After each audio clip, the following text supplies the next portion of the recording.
whatnot.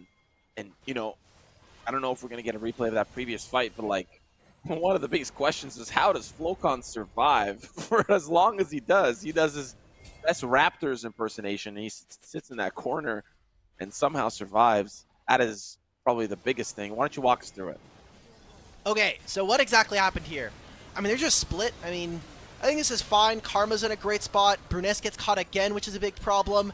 With Brabro taking most of his HP, it makes it pretty problematic. And, I mean, yeah, if you're going to split up, this was the part where we were like, okay, maybe Fisher get back into this. Flocon's in no man's territory, but Miracle, again, with this Melio, is providing so much utility. I think the fact that you have access to free heals, free shields from this Melio is just giving too much. And that crowd control, the free CC immunity, is just difficult to deal with from the side of Fisher College. So if this game does go their way, but we get right into this replay, and I just love what we're getting from this. Unfortunately, Bruness taking just way too much damage to start, Wyanna dashing straight into the unraveled earth of this Taliyah.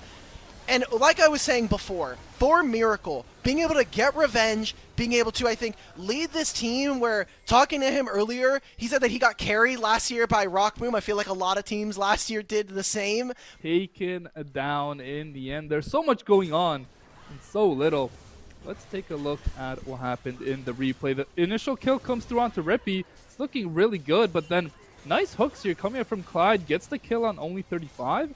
And here now, a little bit of an overstep here. This next hook onto the Xayah. I feel like his team fight winning. How does he land down Denethor? Just dashes away. Denethor's the true traitor, man. I knew it. All right, there's Judas. Well, the teleport from Cozy is good. This is the part where we said, okay, fine. We finally made an entrance. We were able to get damage down. We applied pressure onto the opponents. The fact that they're able to get solo kills is nice, but I'm just looking at the bottom side of the map right now. When these plays are happening, we've seen time and time again, Winthrop are at least getting something on a side lane. Sword is always split pushing somewhere. Just looking at that fight, I loved what we got from the jungle in mid here of Winthrop support. Obviously, we were looking at the Lulu, the polymorph coming in for the draft was going to have such a big influence, but I just get to see Wilson on this Jax. Take a look at back this in this replay. Getting some good damage, getting over the wall and losing vision was a big deal breaker here. And this wall from Flocon, I think, just puts him right in the middle of too many members. Oh. I mean, Sword is just free-firing. Maddie flashes over this wall. This should have just been him giving up the rest of this play. Lig, I feel like, was just barely, maybe 50 to 100 range off of absolutely dominating that fight.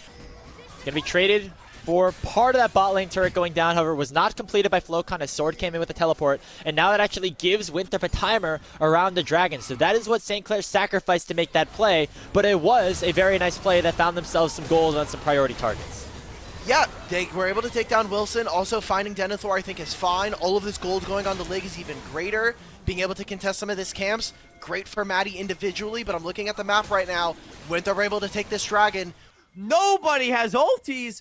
Ole Miss still had resources. Stray arrives with a beautiful equalizer, and we can take another look at this one. Keel, I want to give credit to him for his position in this fight, corralling Western into this pit and just playing on the edge of the range so well, biding his time. I think a lot of players would have gone over aggressive. He actually dashes out in order to just wait for his moment.